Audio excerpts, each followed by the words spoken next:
see how we can have a simple model that can be used, because a lot of developing countries are asking how do you mainstream SDG and these trade-offs and other things. Okay, we'll work together. Okay, I will get my people to contact you from the Great. economic I shop. look forward. Thank you, thank you. Thank you. We do have his card, no? Okay, thank you.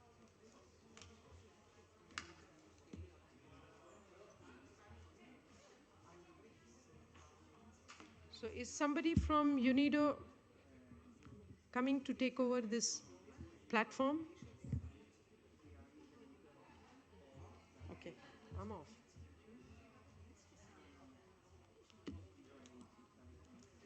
Okay.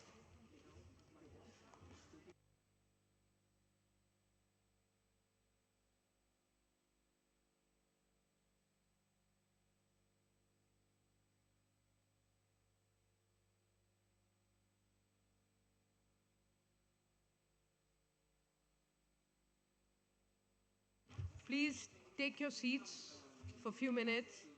This is going to be worth it. I'm going to sit down if nobody listens to you. Let's organize.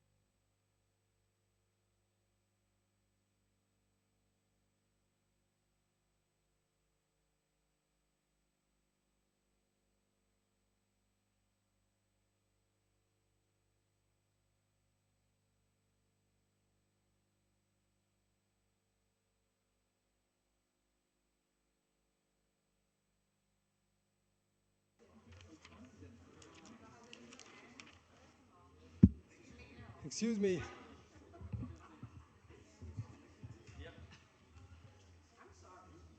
Excuse me. I was told that I had to be here to deliver the closing remarks on behalf of the Director General at 5:40. I was here at 5:40, but it looks like the meeting is nearly over. So anyway, I happened to be moderating a session this morning, and I had the feeling that I was standing between you and your lunch. Now it's even worse. I have the feeling that I'm standing between you and the reception that is organized at 7 here, and to which you are all warmly invited. I was asked nonetheless to make a quick wrap-up of the different points that were discussed during the day. And I have the distinct pleasure to reflect with you briefly on the proceedings of the day, and starting by thanking this impressive panel of speakers that we had in the different sessions throughout the day. That was a very rich interaction as far as I could hear from my colleagues, and for the events that I did not have the opportunity to attend myself, and speaking for myself for the one that I moderated this morning. Today's plenary sessions have in essence formed the methodological foundations upon which to push forward the task of ensuring sustainable industrial development in all the cities along the One Belt, One Road. During the opening ceremony, many distinguished dignitaries highlighted the important contribution of the One Belt, One Road initiative to the achievement of the objectives laid out in the 2030 Development Agenda, and reaffirm for us the vital role that must be carried in each and every city along the One Belt, One Road. We first listened to Director General Li Yong, who drew attention to the significance of the One Belt, One Road initiative and its integral interlinkages with the 2030 Development Agenda. DG Li Yong also highlighted the prominent role cities must play in these endeavors, as well as in the cities where the bulk of the work implementing both the One Belt, One Road initiative and the 2030 Sustainable Development Agenda must be undertaken. Next, we heard from Vice Minister Gerlinger from the Austrian Federal Ministry of Science, Research and Economy, when she spoke about Austria's involvement in the 2030 Sustainable Development Agenda and the One Belt, One Road initiative. Ms. Gerlinger stressed the promise the Caucasus and Central Asian region holds for the European Union in fostering a healthy economic structure and a positive business climate where investment can be attracted.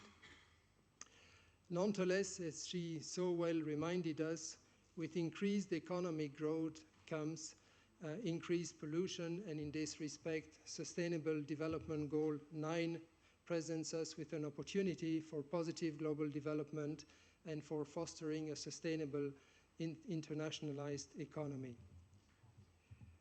Third speaker was His Excellency Sheikh Abdullah Rashid Al Khalifa, Governor of the Southern Governorate of Bahrain, on the importance of trade relations in the Silk Road region. From time immemorial, trade has led to the exchange of culture, goods, and knowledge, and the Silk Road Initiative presents an opportunity for us to satisfy not only the needs of our nations and their cities, but also the creation of a global economy of benefit to all. Fourth speaker was Mr. Jorge Cedik, Envoy of the United Nations Secretary General on South-South Cooperation and Director of the UN Office for South-South Cooperation. Mr. Cedik reminded us that South-South cooperation has its roots in the promotion of mutual collaboration and of interdependent development. In this century, many developing countries have shown us that there exist alternative paths to development. UN agencies must therefore support national development efforts, respond to challenges in development, and thereby increase the impact of international cooperation.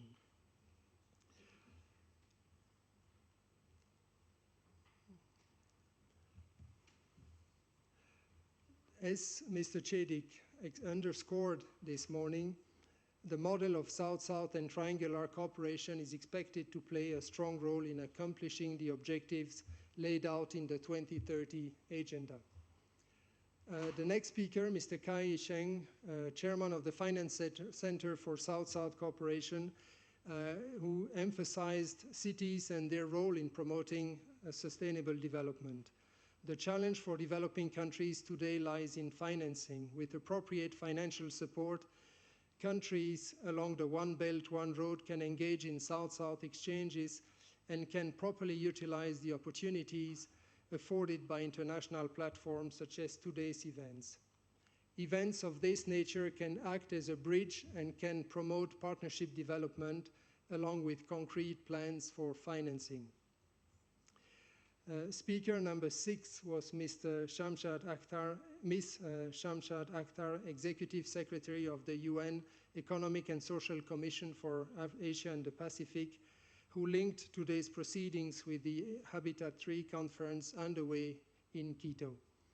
She emphasized that cities in the Asia-Pacific region will play a particularly crucial role in realizing the One Belt, One Road initiative, and that national and local priorities on transport must be harmonized and vast urban infrastructure projects must be undertaken to ensure sustainable city development in the future. Mr. Zhu Shanzhong spoke next. He's the Executive Director of the UN World Tourism Organization, and he reaffirmed the tourism role in increasing social prosperity. Urban tourism is key to economic growth, and the One Belt, One Road dialogue can play a very important role in achieving this.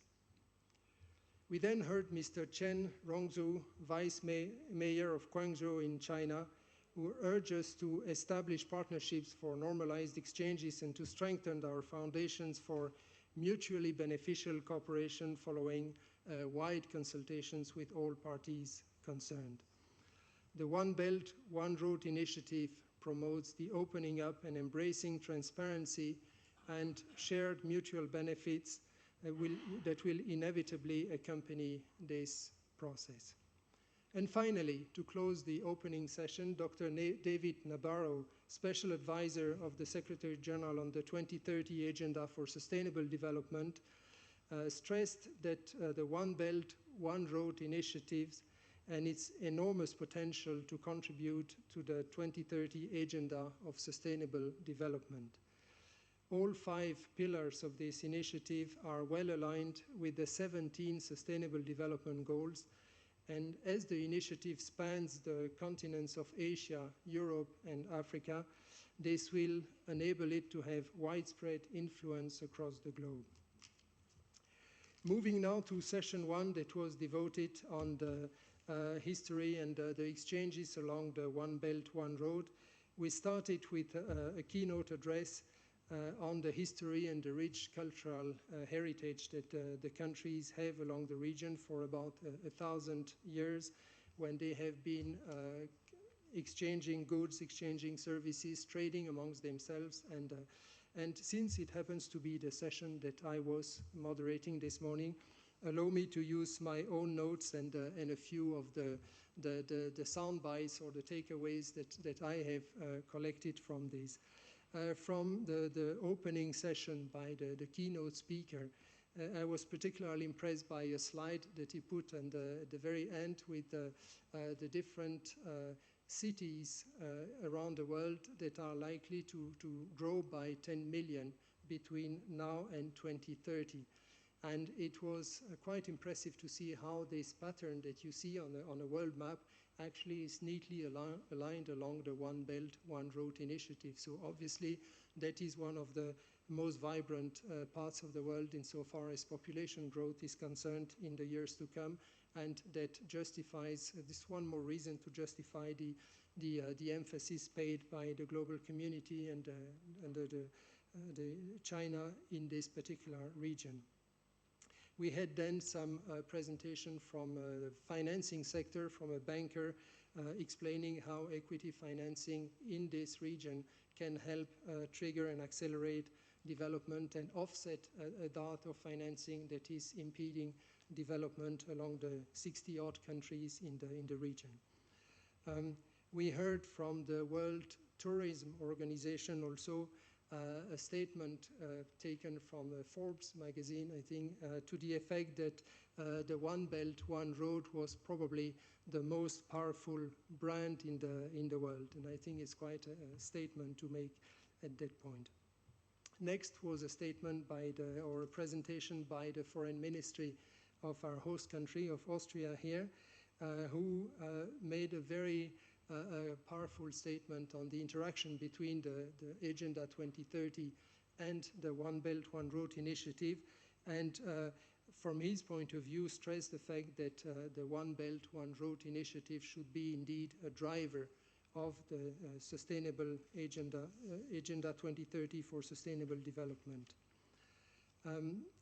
The same point was re-emphasized by our colleagues from UNDP, who looked at it from a development perspective and the potential that China as a bridge builder can act as a driver of development in the whole region, but insisting that this must remain consistent, of course, with the national development priorities of the different countries along the road. We had then a presentation from the point of view of international trade law, bringing the legal framework into this and stressing the fact that we are dealing with countries that have fundamentally different legal systems, legal traditions, as he put it, and therefore efforts must be made also to harmonize the legal systems across the different countries so as to facilitate interoperability amongst them. We had then the presentation from the South Center in Geneva here, which is an institution that conveys the views of developing countries when it comes to cooperation amongst them, and where the idea was the argument of a peaceful rebalancing, the idea being that in 1500, half of the world GDP originated out of this part of the world, out of Asia in particular, and this 50% share had been declining over the subsequent centuries, only to pick up of late with the emergence of China as a major global power. So we see now that we are gradually moving to a scenario that was historically there 5 centuries ago, with the Asia region and Central Asia region playing a major role in the global economy. And finally, we had a closing point by the by the Suez Canal export processing zone, who brought in a very interesting feature between the sustainability, stressing the sustainability aspect of the One Belt, One Road initiative, and indicating that greening the development process along the way does not necessarily go against interest of youth employment, for instance, which is a very important consideration in the region. That is for session 1. Session 2 will be summarized much more quickly. It took an integrated approach to regional development and advocated linking Europe, Asia, and Africa by land through high-speed energy, transportation, and communication networks. When the infrastructure is available, the towns and cities will follow in due course. However, connecting these new urban areas will also require international development organizations like ours, like UNIDO, to facilitate experience sharing and sustainable financing. Only this way can we guarantee that the One Belt, One Road initiative will function as a platform for connectivity in turbulent times. Finally, the third and final session that just concluded now was looking at the future, and we explored the vital role of big data analytics, of information and communication technologies in enhancing the process of inclusive and sustainable urban and industrial development by increasing infrastructural efficiency, decreasing overconsumption of energy, and ultimately improving the livelihoods of city residents. Before I close, I would like to thank the participants. By your very presence here today, you have assured the success of these events and this series of conferences. Your participation in discussions has enhanced our own understanding of the urban industrial development challenges facing not only the world at large, but also those facing your own home cities. Your contribution has provided us with the on-the-ground insight necessary to ensure an inclusive approach to the implementation of the 2030 Development Agenda. An approach that considers the process of sustainable urban development from the city level up and will safeguard and respect each city's unique development context. With this in mind, please allow me to echo in conclusion Director General Li Yong's sentiments. UNIDO places great importance on the intersection between urban and industrial development and stands ready to work with you and with your cities to tackle your development challenges. Together, let us transform today's words into tomorrow's actions to ensure that all future generations of humankind will reap the benefits of inclusive and sustainable urban development for all. I thank you for your attention. And with this, I invite you to join the reception that is organized at 7 p.m. That will be organized at 7 p.m. Here in the restaurant of the VIC. Thank you very much.